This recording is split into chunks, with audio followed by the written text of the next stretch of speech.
Hi, everyone. I'm Lance Glunz, Procurement Coordinator for the Office of Student Life and Campus Community. I'm joined by our Director, Tierza Watts. Hi, Hi, Tierza. everybody. Today, we'll be leading you through a leadership workshop about Dungeons and Dragons, which we're very excited about. We will be rolling for initiative and exploring the ways that dungeon masters use leadership skills in group settings.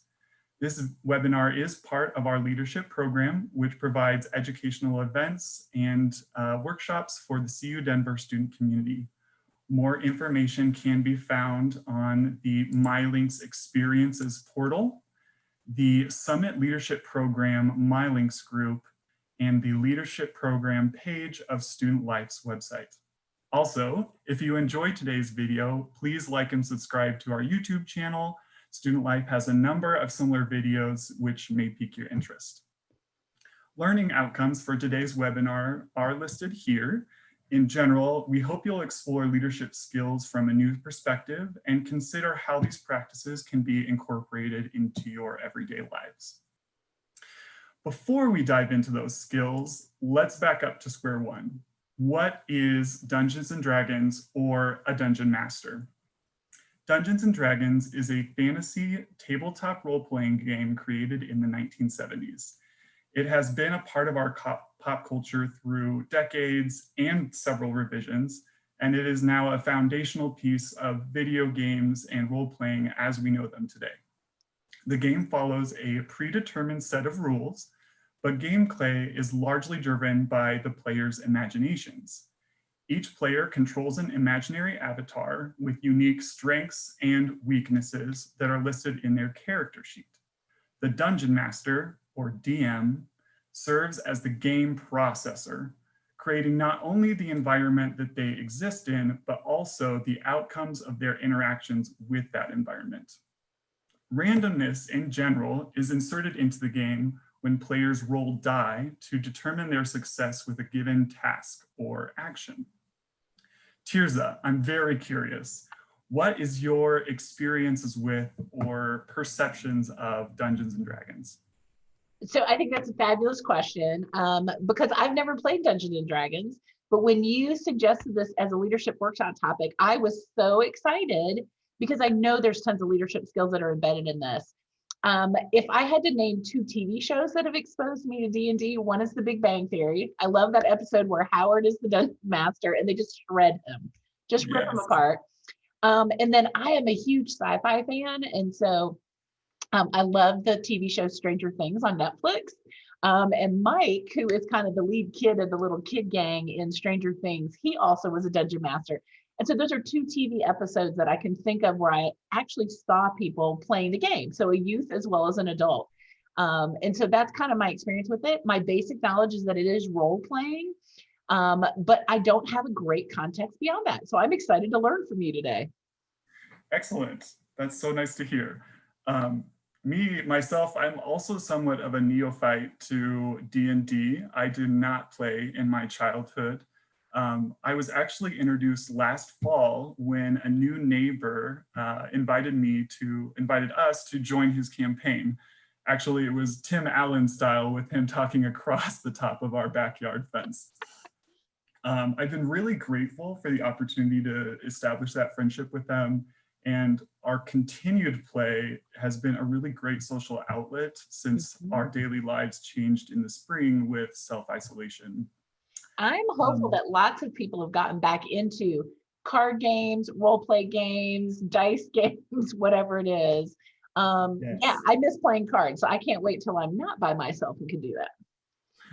I value that too, and that's a really good point. Some of the skills that we're going to be talking today are in the context of D&D, but these skills can come into so many different interpersonal dynamics or any kind of group project, even things as simple as card games and board games. Yeah.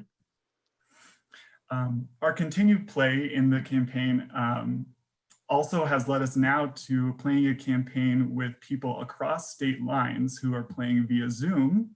Okay. And I actually began DMing my own campaign this summer when Brad asked for a break from leading. And so that's what really created the stimulus for this workshop, was I was hoping to share the experiences I've had and the lessons I've learned from that. We will focus broadly on 4 leadership skills. For each skill, we'll explore how they appeared in my campaigns and how they can apply to your student organizations or just your everyday life. The first skill that we will dive into is strategic planning. I think this is key. Any dungeon master would recognize that planning is important, planning ahead. Though every DM is different, and that's a unique characteristic of this game is that leading styles are so varied. But whether you're creating your own campaign from scratch or using one of the books that Dungeons and Dragons has actually put out, it is important to understand where you're headed and why. That big why question is what our students are interested in when they're engaging with you as a leader or are interested in participating in your group. Obviously, this here is DMs get quite the reputation of being in control a lot, but also being diabolical in the things they can throw at their party. So how has strategic planning showed up in our recent campaign? The biggest is probably who is your campaign's antagonist? Who is your big bad monster who is motivating the party to go through these steps or go encounter these adventures? If your characters or your players aren't motivated to dig into your game or to really be pushed to the next step, they may lose interest. So you'll want to create a story where whatever they're doing, they're always pushing towards a end goal or a climax. On the next level, what does this door lead to? That strategic planning is really for even small things.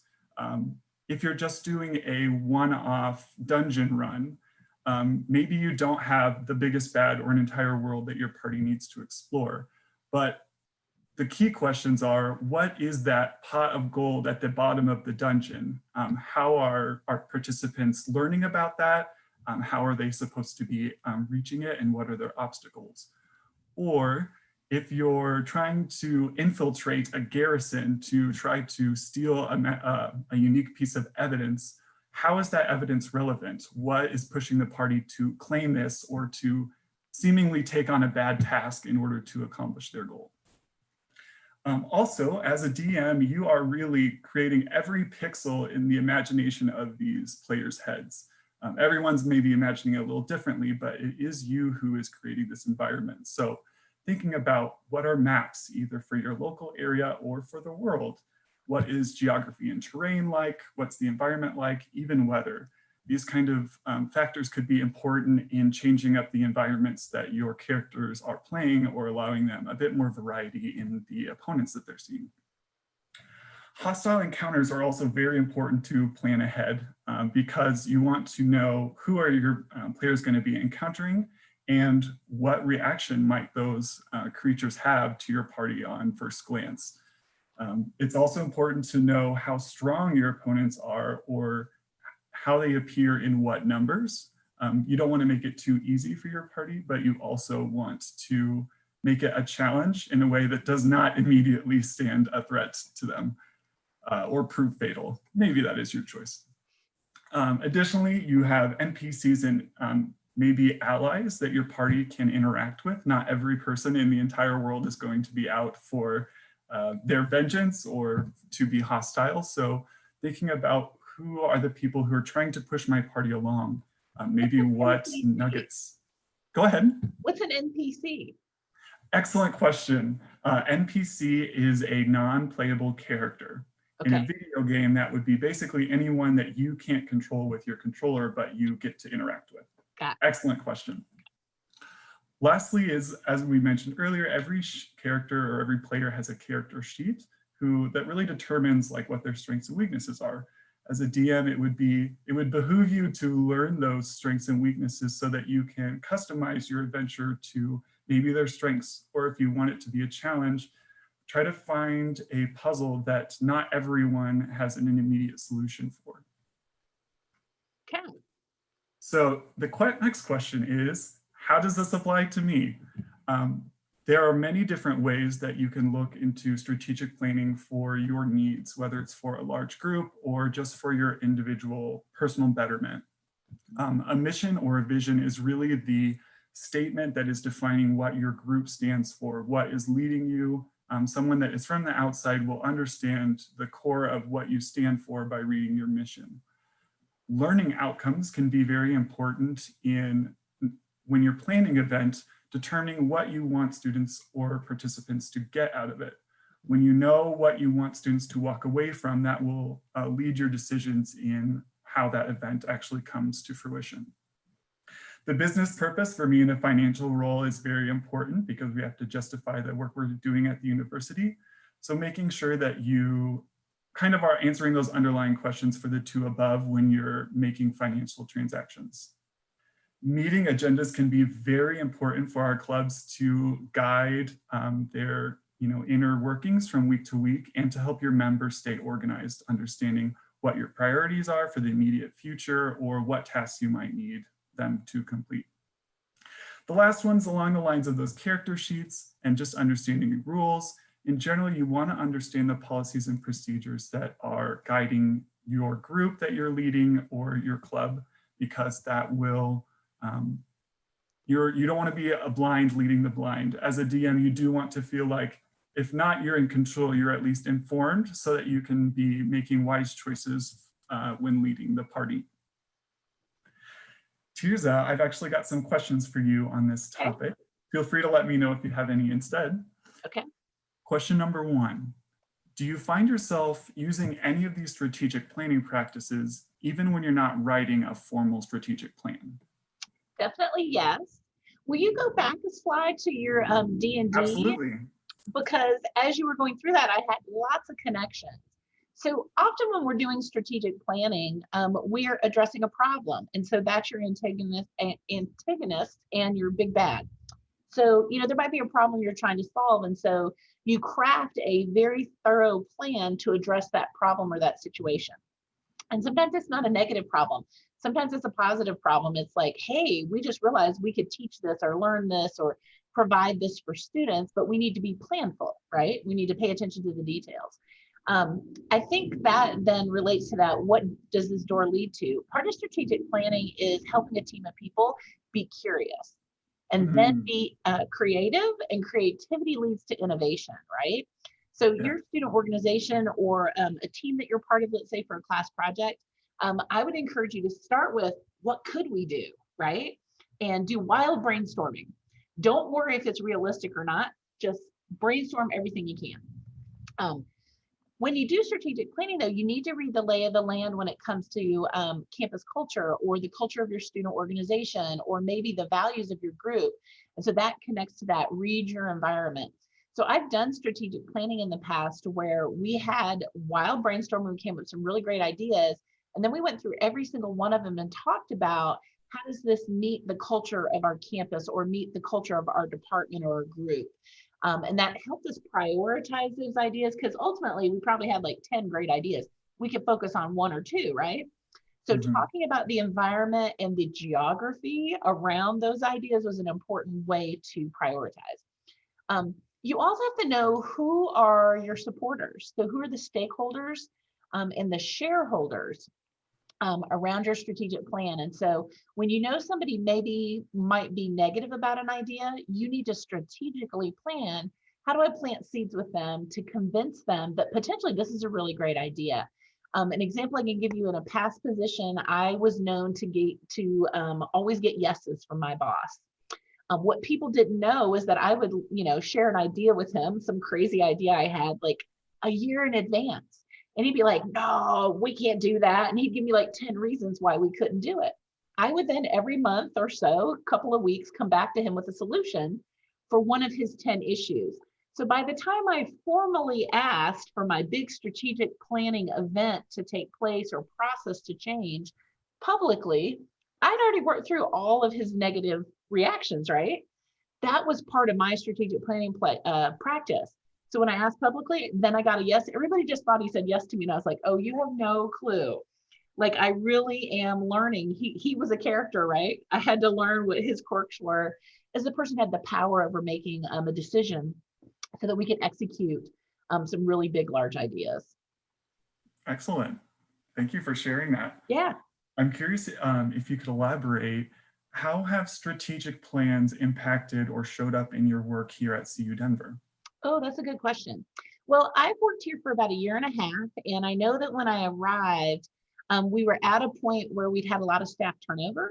And so it'd probably been a couple years since that had occurred, but there'd been large staff turnover. And so we had the ability with new team members, because I wasn't the only new person, to sit down and really talk about what is student life, what do we want for our student leaders on campus, how do we want student organizations to thrive, and what could we do new and different to support student leaders. And so we went through a strategic planning process as a team, and over the last year and a half, typically 6 to 7 times a year. So it's been once a month in the fall and the spring, typically once in the summer. As the leader of our team, I've led us through these things called think tanks. And think tank is just a name for a strategic planning day. And so during that time, we've been able to author new documentation on how student organizations are recognized, what are the benefits, what are the policies that we want in our office so that students can best learn. We've brainstormed all kinds of creative programming ideas, but they've all kind of fit in this one realm, the strategic plan and the mission, which is on your next slide. Our mission is really to create socially responsible leaders. And so, you know, if we're going to create socially responsible leaders, we have to put into place all those things that our department can offer to other folks. So I think really working with our team, strategic planning has actually been embedded in what we've been doing since I first arrived. Excellent. Thank you for sharing your experiences. Yeah. The next skill that we're going to dive into is flexibility. This is key, I think, for almost any leader, anyone in a leadership role, or even someone in a follower role being flexible. DMs are very well versed in flexibility and rolling with the punches. And so I think that's kind of what this meme here represents is anything can happen, but this is a game. People are doing it for enjoyment. So for the most part, there is a culture around wanting to try new things and being open to new possibilities, which is very exciting. So flexibility, how did that show up in our campaign? Obviously, improvisation is the key here. It is really the foundation of Dungeons and Dragons because the DM is almost creating this world from scratch from players, and players are having to imagine what they are seeing and how they want to interact with it. So being adaptable in that environment, being a yes and mentality is key to trying to enable that creativity. Player deaths is something that is well known to players of D&D, but might be strange to new people. So as a brief descriptor, every player has hit points that they gain as they get stronger and armor, which protects them from damage. But when their health points get down to 0, either because of a difficult opponent or maybe some poor choices, they have to take death saves, which is rolling the die to see whether they're spitting up blood or able to get back on their feet. I love the visual. Yes, excellent, yes. Do people actually playing this game like act those things out? Like, let's say you roll the die and it says I'm spitting up blood. Do people do it? I love it. Okay. So if a player fails their death save 3 times, then their character sheet is officially dead.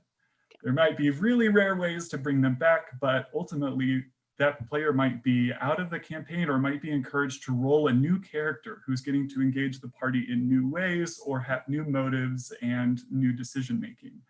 So from a player's perspective, player deaths are not the end of the world. It can be a brand new opportunity for seeing things through a new set of eyes, which I think is very key, is enjoying that new perspective. As a DM, it's also something you're aware of. Either you might be someone who's looking to prevent those deaths, or if you're looking for turnover, you might be a brutal DM. Splitting the party is another tenet of D&D, which is considered where maybe you have a party of 5.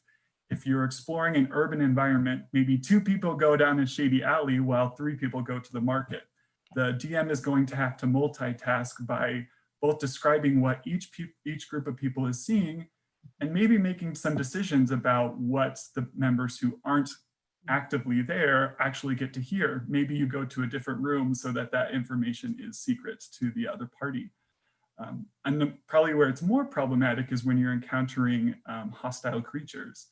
If you're in a dungeon and 3 people are working on a puzzle, but 2 people walk into a dark room by themselves, who knows what they might encounter?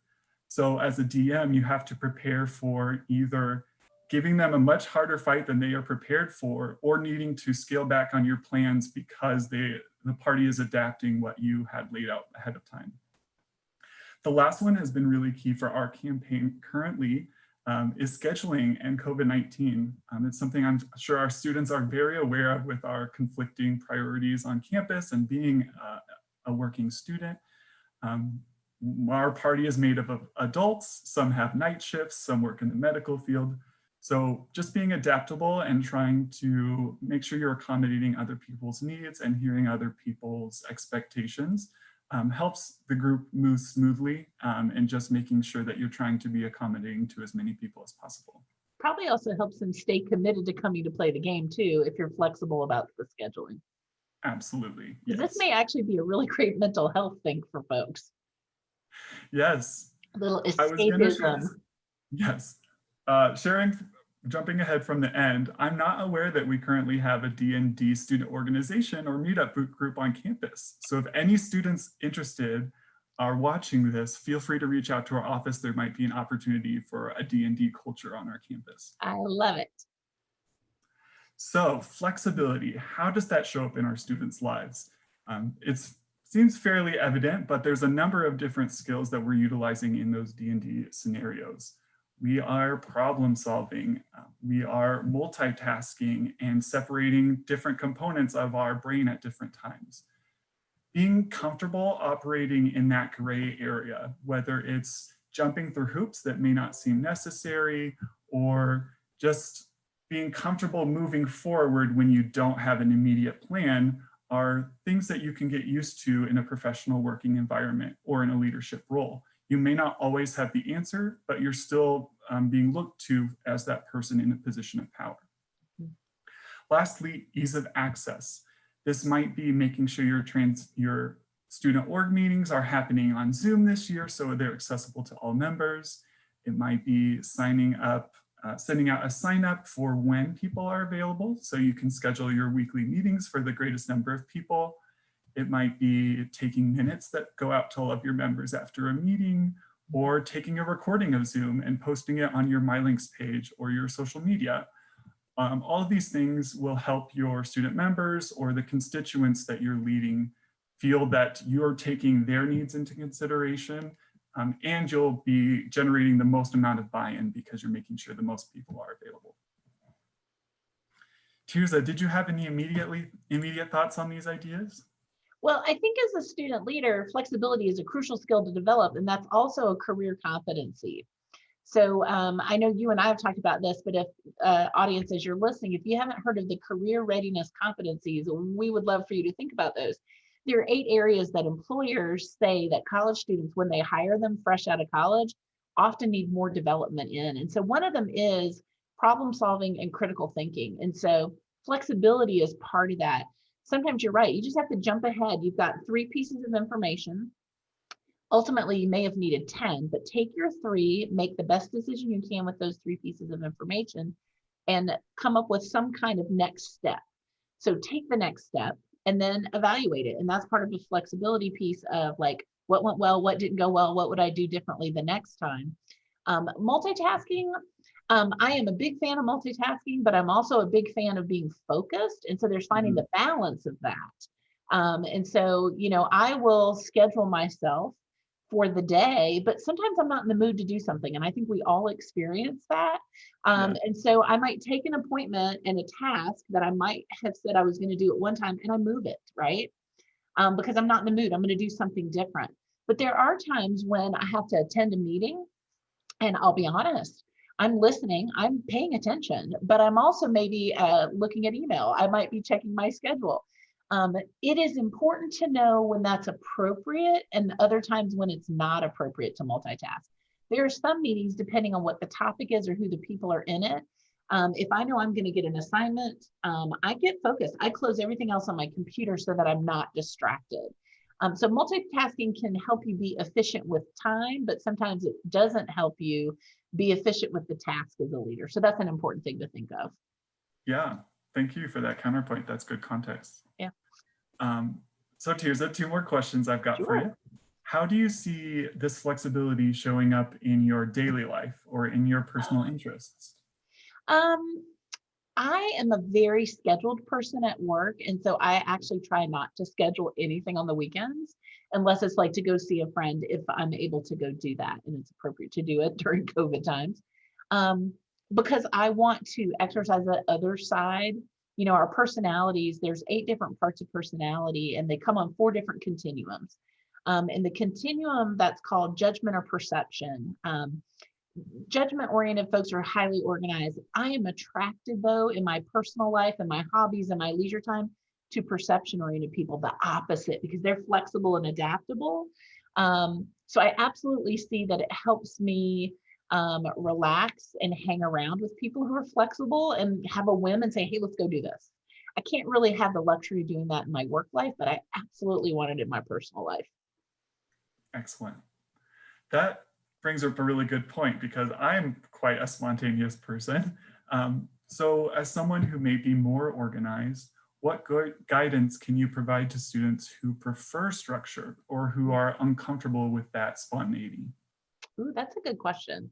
Well, not everything we're going to experience in life or experience as a leader is going to be structured.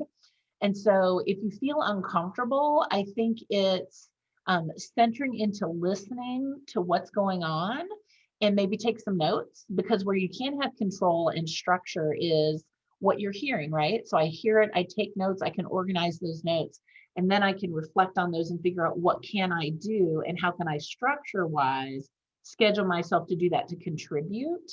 Um, I would say that more times than not in leadership situations, there is some structure, but if you're uncomfortable, just breathe, take some notes. And I think that will help you get centered. And something you write down, you most likely will be able to take action on and feel a little more in control with how and when you do it. Excellent.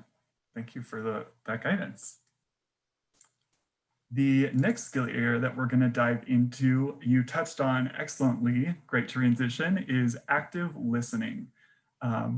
So I think I enjoy this meme a lot because some of the ideas that will be thrown out there by characters or your players may be in complete left field. You may not have been prepared for it at all, but trying to hear those unique perspectives and incorporate those into the campaign that you're playing will make it a more well-rounded experience for everyone involved.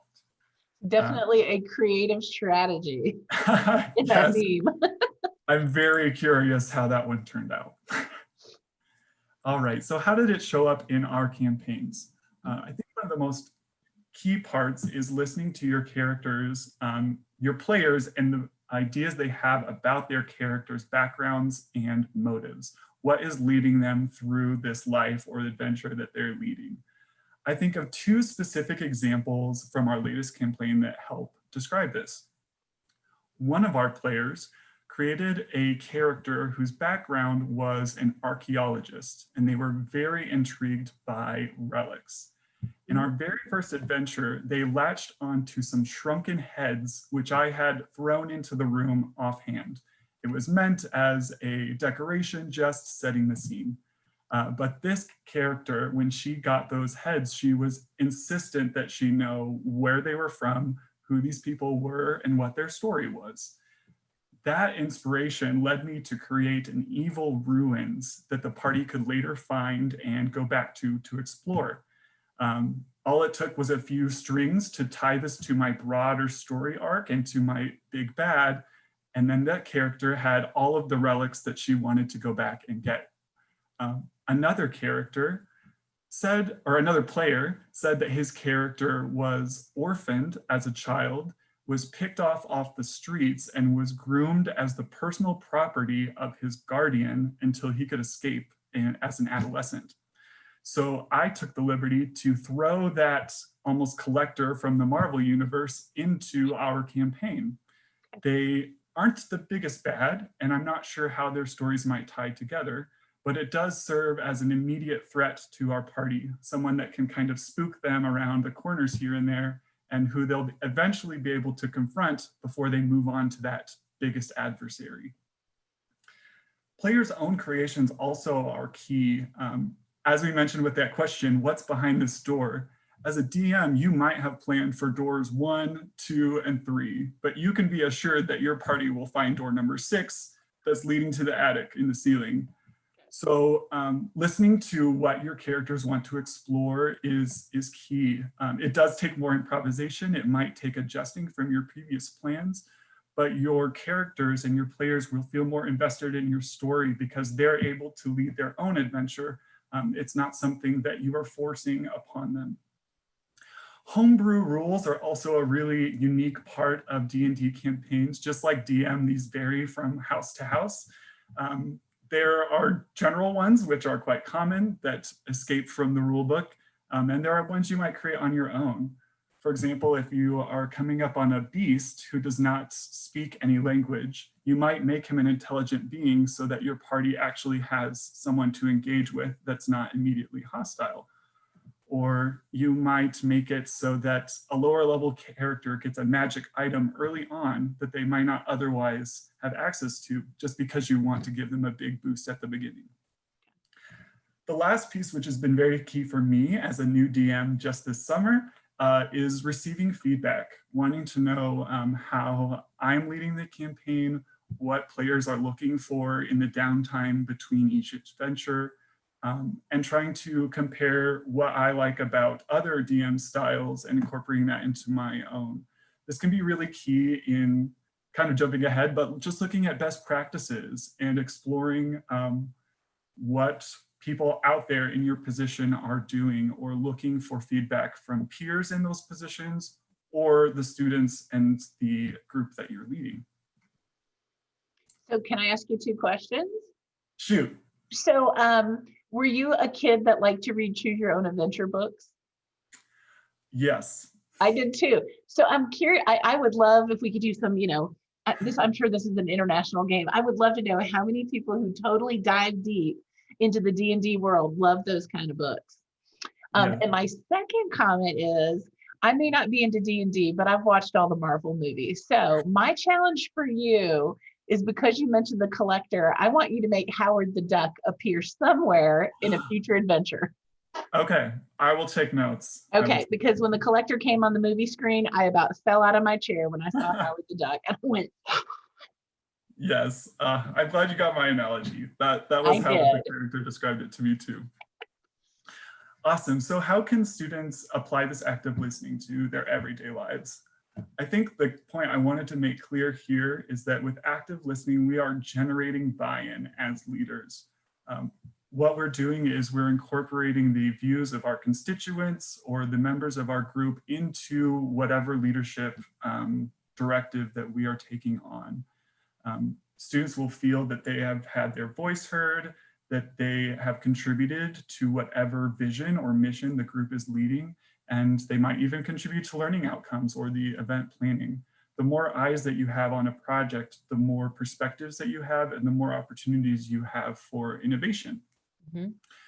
Some of the ways that you can do this specifically is seeking out marginalized or quiet voices, either voices that you haven't actively been looking for, or maybe people who aren't the first ones to stand up. Those people's opinions matter just as much as the people who are willing to be the first one to speak in a group. Mm-hmm. Accepting constructive criticism. This has also been key for me, since my partner is one of the people playing in our campaign, is not taking it personal. Being open to the thoughts that other people are sharing.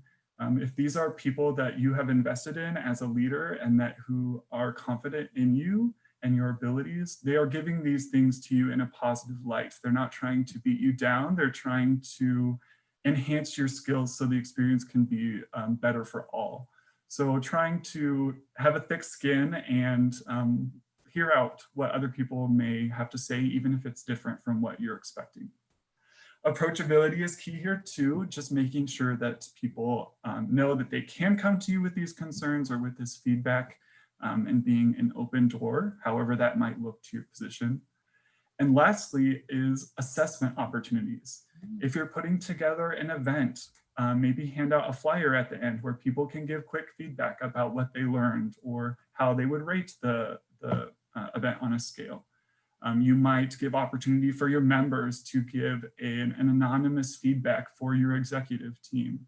Or you might look to do like a SWOT analysis or maybe some strategic planning after things have occurred, so you know what have we learned from the past and what can we do moving forward. That's really key with what Tierza mentioned about writing things down and flexibility, is with writing things down with your strategic plan.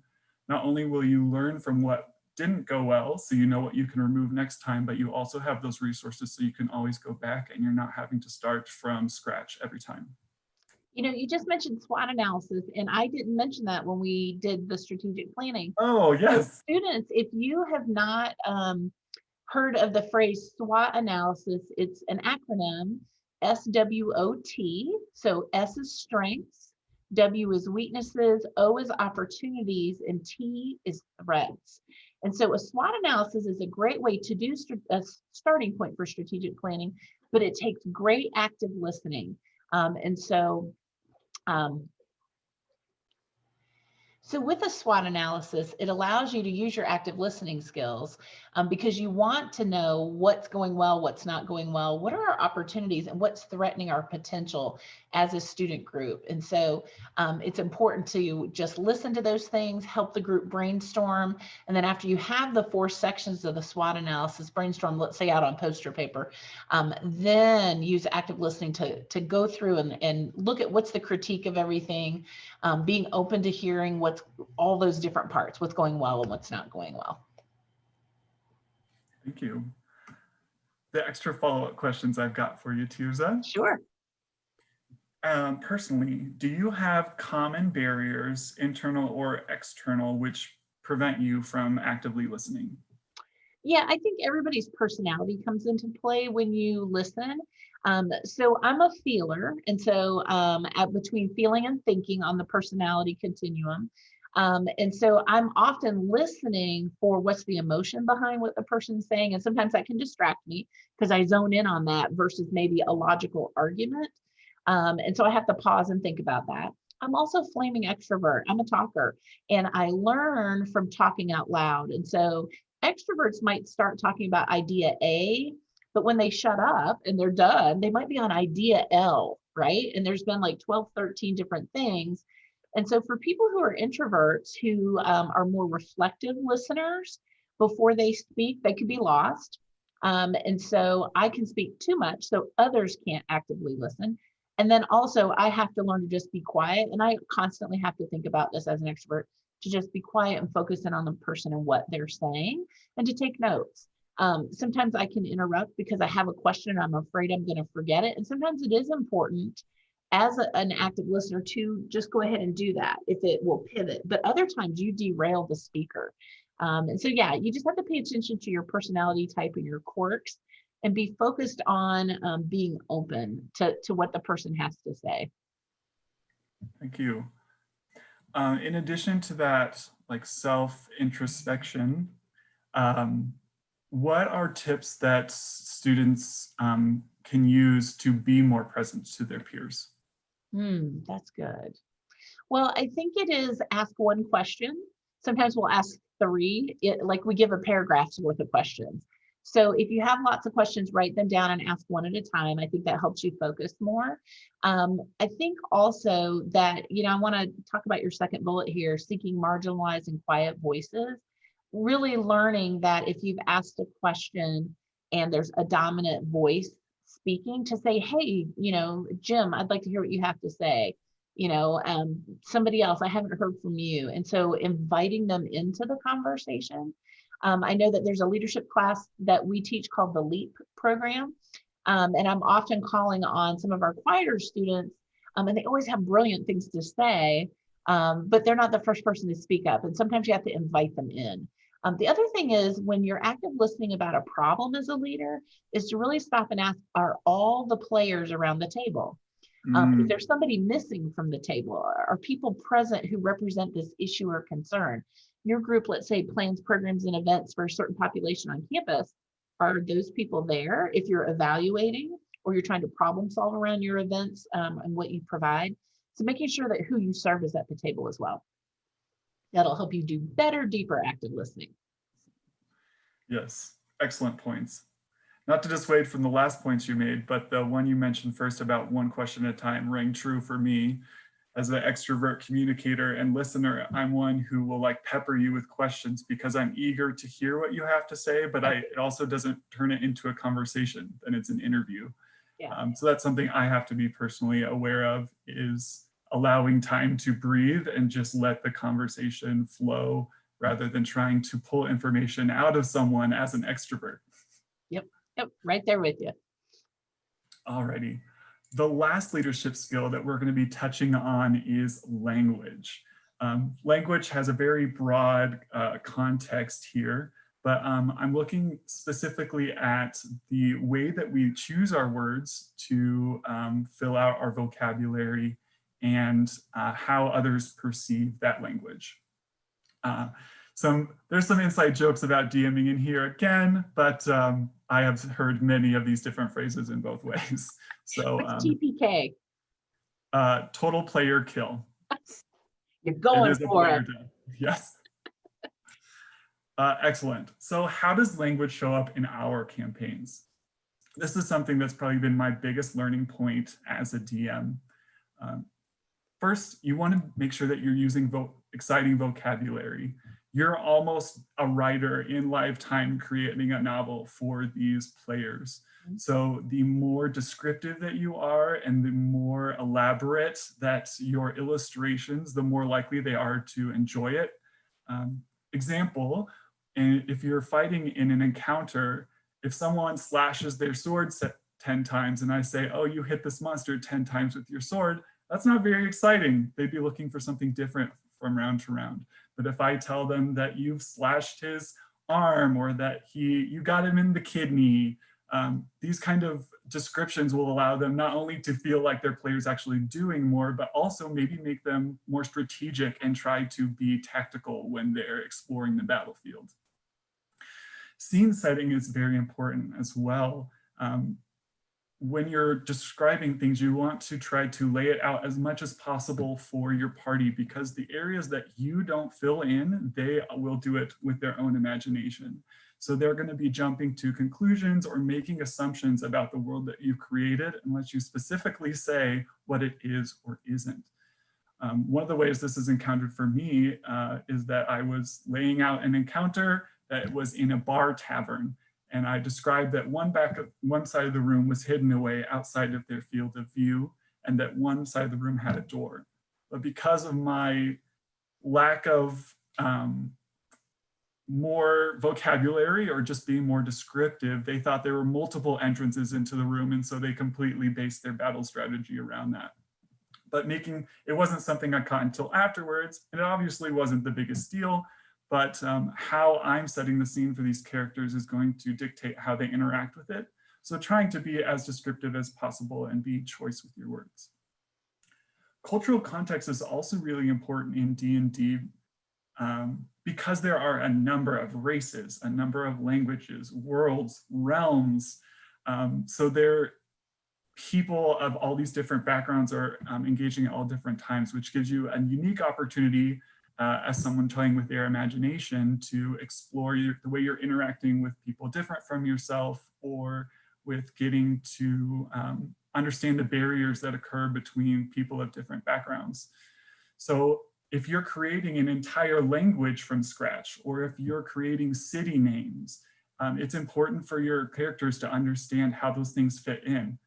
Maybe you're creating a whole new race of creatures. You'll have to be describing those creatures to the characters because it's not something we have in the real world. It may not be something they have references for. Also, it's important with DMing and D&D in general is that acronyms like NPC at the beginning, I was guilty of it, Tierza. Now helping to understand that people in this world or your players may not understand everything you do. So making sure that you're laying out what this language means or how these words are impacting what they're seeing. Obviously, as a DM, you have choices then in how concise or descriptive you're being. You don't want to draw out a battle that will take an hour if it's only going to take 5 minutes, but you also want to make sure that you're fleshing out as much as possible for your players. The last piece is more about communication in general, is just timeliness. I like to create maybe little write-ups the Friday or Saturday night before our party's about to get together for a weekend adventure, so that our players can have added context to what they're going to be seeing or exploring, or just so that they can get their minds ready to think about, this is what we're going to be doing together as a group. This is our mission again. Here are our objectives.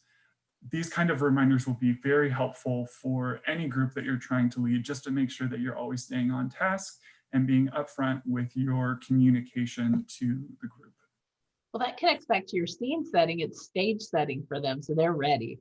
Yes, absolutely. So we've touched on these, but some of the ways that you can use language in as a leader or in your student organizations is using unique but consistent messaging. I want to make sure that I'm describing this world for my players the same way every time, or if they're running into the same player, that they're interacting and having the same responses. But also you want to switch it up. For students, maybe your plan is to communicate your entire semester's schedule of meetings to your members so that they can have that information up front.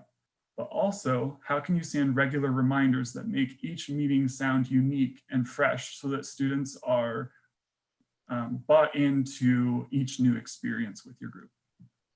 Eliminating barriers like acronyms, NPCs, or language verbiage that might be unique to your club that only your members will understand. If you're using this in marketing materials to the community at large, they might be turned off because they don't understand what that means or why it's important to your group. This can be especially key just in marketing your club. Instead of using an acronym for your club, make sure you're listing out your club's name so someone that doesn't immediately recognize it still understands what the mission is of your event, not just your club's letters. Consider your target audience. Are you trying to direct this email newsletter just to your members? Are you trying to recruit new students like transfers and freshmen? Are you writing to a faculty member to ask them to come present to your club, or even a dean for funding support? All of these people will require different language in the way that you interact with them. So you want to be choice in your words and syntax generally. Lastly, as touched on, the reminders and updates will just help with keeping your members on board with the things that you're doing, setting the scene, as Tierza mentioned, for their success, and making sure that the communication is getting out to all members involved in a timely manner. Tierza, more questions for you on language. Okay. How do you utilize language to communicate with various audiences in a professional setting? Well, I definitely will use language, and I appreciate that you mentioned about the acronyms and the barriers. We definitely in higher education working on a college campus have all kinds of acronyms. So I try to read my audience. So if I'm talking to parents, some parents may have gone to college and may know what some things are, but others may not have gone to college. And so trying to look at who's my audience, who's in it, and using a broad set of language. So it might be that I say, hey, what came to mind when you mentioned acronyms? We have a new student organization that's trying to get established called APO. Well, if you have worked on a college campus, you may have heard of APO, but if you don't know what it is, it's Alpha Phi Omega, which is the National Community Service Fraternity, and it's co-ed, it's for men and women. But I had to learn through presenting and talking about it that I needed to use the acronyms, spell it out, and then every time I talk about them, I consistently say the same thing. So that's that consistent messaging. Because if a student happens to randomly have heard me talk about that group 3 times, they should be able to say APO is Alpha Phi Omega community, co-ed service fraternity. And so that consistent messaging also plants things in the back of folks' heads. If I'm talking to students versus staff versus faculty, I may use more complex language based on what the topic is. I might, talking with faculty about leadership, may refer to some leadership theories, and maybe cite some sources that would be of interest to them. With students, I'm probably just going to talk about the theory. But I'm going to look at who has different things that they listen for and then provide the language that connects for them. Excellent. Thank you. What strategies can groups use to incorporate more inclusive language into their communication? How can they help eliminate those barriers? Okay. I think you have to think about who do you want to be part of your group and how do you use language that invites them in. You also, it doesn't hurt to talk to folks who maybe showed interest in your group and then they didn't follow through by joining it, to see if you can follow up with them and say, hey, we would love to just kind of figure out why you chose not to join our group so that we can learn from that. And you could specifically ask them, did you understand what we were talking about? Was there anything that we said that was a turnoff? Etc. So you can maybe suss out, was there language that was not inclusive? I also think if we think about diversity and inclusion, we need to focus on using language that makes everybody feel welcome. And so if your group doesn't really know what that means, to invite in an outside speaker to talk to you about what is inclusive language, and how do you begin to learn to use it without thinking about it so that it becomes natural and it's part of your vocabulary. Excellent. Those are great tools. Thank you. Last question for me. On the flip side of that, can you think of an instance where a negative outcome was created because of your choice of words? How did you resolve that situation or try to come to a resolution? A big chunk of my career, I worked in university housing. And so I ran residence halls on college campuses, and I worked with RAs, which were student leaders living in the halls, and hall directors. And I definitely know there were times when I was the director of residence life and having to deliver maybe a decision as the top leader over anywhere from 200 to 400 staff members. I might be too direct with it. And so my language choice may have caused some hard feelings because I said no to something, or I said yes to something that maybe not everybody bought into. And so I think I always tried to reflect when I got pushback about how I presented that message, to think about what other choice I could make. And so I was practicing that plus minus delta. And I didn't use that phrase earlier, but that's what I mean by what went well, what didn't go well, and what would you do differently if you could redo that experience. And language is definitely something to think about. So yeah, that's what comes to mind, is that I often had to make decisions for a lot of people as the leader. And sometimes when something is urgent or there's a crisis, I might be too direct because I needed to solve a problem. And I probably needed to breathe and use different language and take a little more time in how I delivered the message. But that's part of growth as a leader. You learn from screwing up sometimes.